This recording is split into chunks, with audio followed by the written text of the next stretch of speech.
ঢাকা সিটির সব ওয়ার্ডে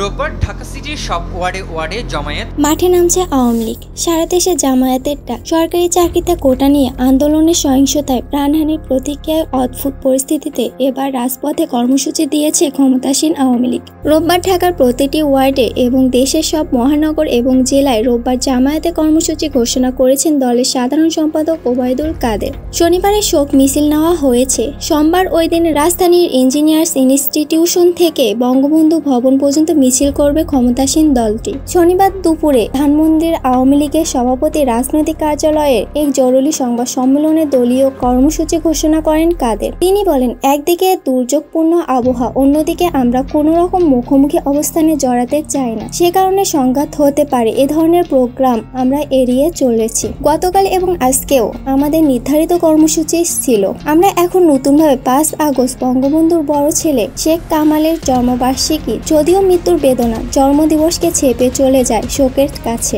আমরা রোববার নতুন করে প্রোগ্রাম দিয়েছি। বৈষম্যমূলক ছাত্র আন্দোলন এবার সরকারকে অসহযোগের ডাক দিয়ে পানি, বিদ্যুৎ, গ্যাস বিলও বন্ধ করে দেওয়ার ডাক এসেছে। শনিবার রাতে প্রথমবারের মতো সরকার পতনের কথা বলেছেন সমন্বয়কদের একজন আব্দুল হান্নান। প্রধানমন্ত্রী শেখ হাসিনার আলোচনায় ডাক দিয়েছেন, তবে বৈষম্য বিরোধী ছাত্র আন্দোলনের পক্ষ থেকে সেই আমন্ত্রণ প্রত্যাখ্যান করা হয়েছে।